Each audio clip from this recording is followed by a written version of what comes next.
জনগণ ভোট দিতে পারেনি। জনগণের ক্ষমতা শেখ হাসিনা কেড়ে নিয়েছিলেন আইন শৃঙ্খলা বাহিনীকে দিয়ে। তিনি মনে করতেন যে এই জনগণই তার শত্রুপক্ষ।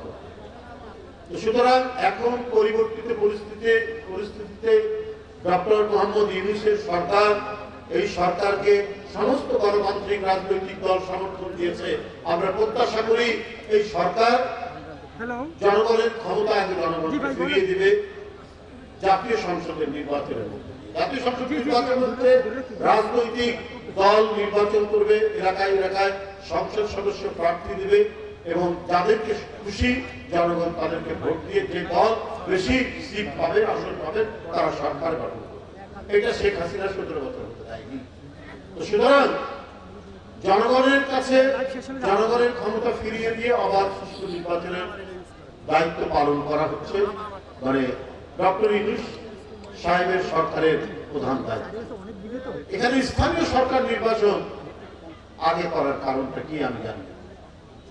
এই কথাগুলো আসছে, এই ধরনের একটা নাকি সিদ্ধান্ত হয়েছে। তাহলে আমার আমি আগেও বলছি, আপনারা কি তাহলে রাজনৈতিক দল যারা গণতন্ত্রের জন্য আন্দোলন করেছে, যাদেরকে দমন পীড়ন করেছে শেখ হাসিনা, তার প্রতি কি আপনাদের বিশ্বাস নেই? কারণ প্রথমে দায়িত্ব হচ্ছে যে সরকার গঠন করা, গণতান্ত্রিক সরকার গঠন করা। তার জন্য জাতীয় সংসদ নির্বাচন আগে দিতে হবে। তারাই পরবর্তী পর্যায়ে সকল নির্বাচন করবেন। এটা তো পরীক্ষাও করতে হবে যে রাজনৈতিক সরকারের অধীনে অবাধ সুষ্ঠু নির্বাচন হতে পারে। এটা দেখার জন্যও তো আগে সরকার গঠন করতে হবে, জাতীয় সংসদ নির্বাচন করতে হবে। আগে স্থানীয় সরকার নির্বাচন দিলে তার মানে কি তারা বিশ্বাস করছেন না যে রাজনৈতিক দলের অধীনে যে দলকে জনগণ ভোট দিবে তাদের অধীনে সুষ্ঠু নির্বাচন হবে? তাহলে তো অবিশ্বাস থেকেই গেল। যে অবিশ্বাস শেখ হাসিনা সৃষ্টি করেছিলেন, যে অবিশ্বাসের বিরুদ্ধে এত লড়াই, এত সংগ্রাম, শেখ হাসিনা এত গুম করেছে, এত খুন করেছে, এত ক্রস ফায়ার দিয়েছে, এত লক্ষ লক্ষ মামলা দিয়েছে, শুধুমাত্র একটা অবাধ সুষ্ঠু নির্বাচন, আমার ভোট আমি দেব, যাকে খুশি তাকে দেব, সেই যে পদ্ধতি, সেই যে জনগণের বিশ্বাস, সেই বিশ্বাসের জন্য তারা লড়াই করেছে। তাহলে কি অন্তর্বর্তীকালীন সরকার তাদেরকে বিশ্বাস করেন না? এই প্রশ্নটা চলে আসে। তো সুতরাং এই সরকারের উচিত সর্বাগ্রে জাতীয় সংসদ নির্বাচন দিয়ে গণতন্ত্রের যে যাত্রা, গণতন্ত্র এবং সংস্কার দুটোই কিন্তু চলমান প্রক্রিয়া। জনগণের যে দাবি যে অবাধ সুষ্ঠু নির্বাচনের জন্য আরো এই কাজ করা দরকার, আমাদের প্রশাসন পরিচালনা করার জন্য আরো এই সমস্ত সংস্কার করা দরকার, আমাদের পুলিশ সংস্কার করার জন্য আমাদের এই দায়িত্ব পালন করা দরকার। এটা তো জনগণের কাছ থেকেই বারবার এই দাবিগুলো আসবে, সেটা পার্লামেন্টে আলোচনা হবে, রাজনৈতিক দলগুলো সেটাকে তুলে ধরবেন, এইভাবেই সংস্কার হতে থাকবে।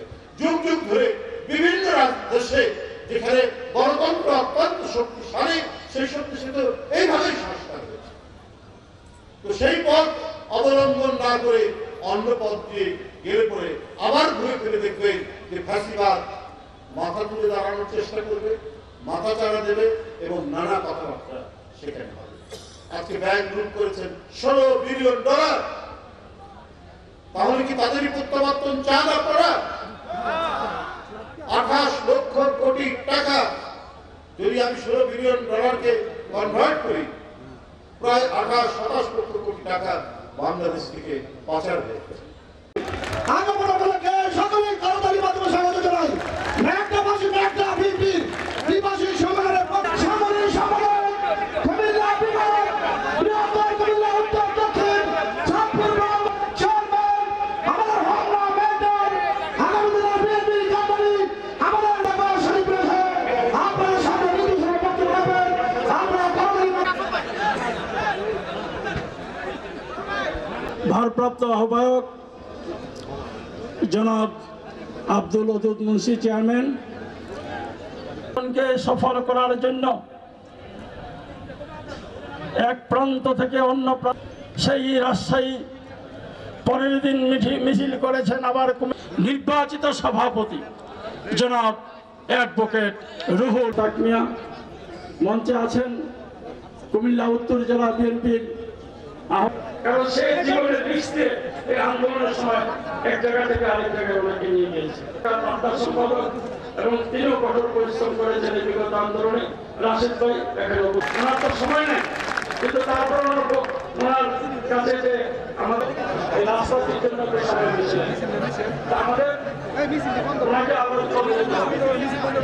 মেঘনাতে একটি বিশাল ত্রিবার্ষিক সম্মেলন হয়েছে, পরের বছর আরো বেশি হবে ইনশাল্লাহ। আগামীতে ডিসেম্বরের মধ্যে যে সুতরাং উনি সেই দায়িত্ব পাওয়ার পরে যাতে মেঘনা এবং হোমনা এই অন্তর্বর্তীকালীন সরকার যখন ক্ষমতায় আসে তাদেরকে কারা ক্ষমতা বিএনপি এটার নেতৃত্বে, সুতরাং পুলিশ গুলি করবে, আমাদেরকে ছাত্রদের আন্দোলন তখন সফল হবে না।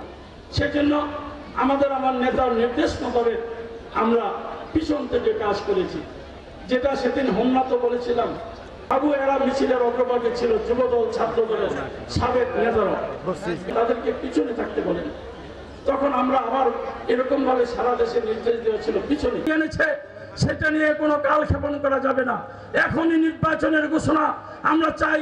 উনি বলেছেন যে আগামী ডিসেম্বরের মধ্যে নির্বাচন হবে, সুতরাং ডিসেম্বরের মধ্যে নির্বাচন। সেই জন্য আজকে আমরা এই তাদেরকে যে সহযোগিতা করেছিলাম আমরা এখনো সব রকমের সহযোগিতা করে যাচ্ছি।